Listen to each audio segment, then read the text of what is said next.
Hey guys, SGT Nickel here, and just wanted to show you some dock, or dockin.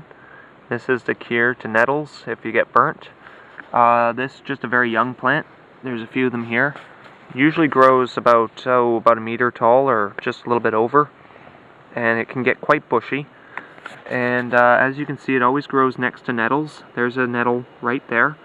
Right, that little guy there is edible, and so is this. This is very high in vitamin C. It almost has a acidic-y, sort of lemony taste. It isn't the worst tasting thing. I find if you boil it is best, and you can also make tea from both of these, and you'll get the nutrients from both plants. The nettles, if you're going to eat them, of course blanch them in boiling water for a few seconds before you eat them, or you will get burnt, your tongue and lips especially. The dockin's a good cure for that sting. It's not going to give you a full relief, but it will definitely take away some of the sting. I find baking soda is a good cure for nettles, but this dockin, in a worst case pinch, if you're being very irritated by it, you just take the leaf, you break it off, and you rub it on the area that this guy has stung. So where it's getting red, itchy, or burning, or welty, getting welts, you can use this guy to protect that. Or not protect it, you know what I mean. Take it, basically neutralize the burning of the silic acid. So that would mean that this, of course, contains a base, because this is an acid, and this guy's a base. And that's why it works. When you mix acid with base, no matter what acid or what base it is, according to chemistry, you basically end up with salt, water, and sometimes a few other chemicals. But in this case, they're all beneficiary, and both edible. So, just thought I'd show those.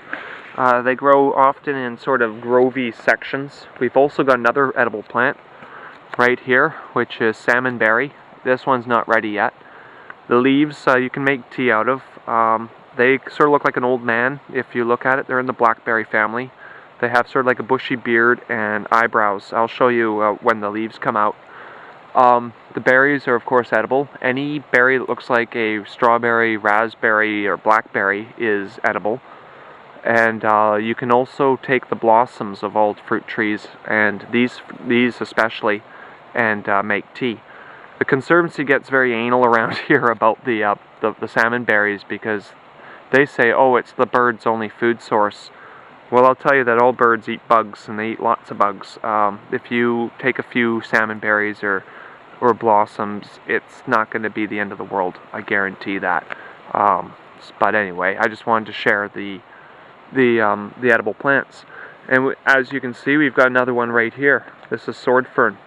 I did another video where I show these, but I forgot to mention about the fiddleheads. You can eat them raw or steam them.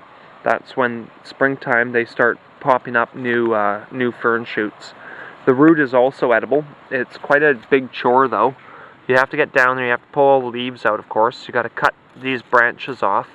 You dig the big clumpy root out. You got to pull off all these black hairs, and there'll be brown hairs like this on it.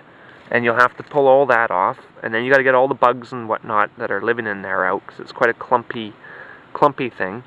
And then you can boil the crap out of it. You boil up to maybe an hour or so, and that gets it soft.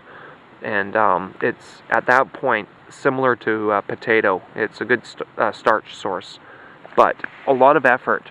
If you're going to be eating sword fern, you sort of want to be living comfortably, like in a homestead type thing, or long term.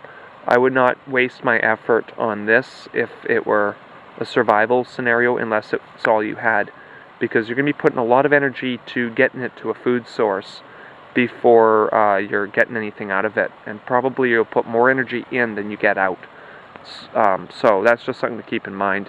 You sort of need other, it's sort of more of like a basic food. It's not your emergency survival food, but thought I'd share it just in case. Worst case scenario, it's all you got. Well, you can still at least survive off it. So, yeah. We got salal over there, which is another one. It's, here, I'll take off, there we go. Like I said, the berries and leaves were used as bandage. It's a tough leaf, and the berries are edible, and of course the blossoms. You can also make tea. And the thing about the blossoms on these ones, they're similar to honeysuckle. If you get it the right time of year, they're a little white flower that grow like grapes almost, and you squeeze the little flower and out comes a little droplet of nectar, and it's quite sweet. And of course you can make tea out of them, or you can just suck out the little nectar drops when you're hiking or whatnot. Sometimes it's nice.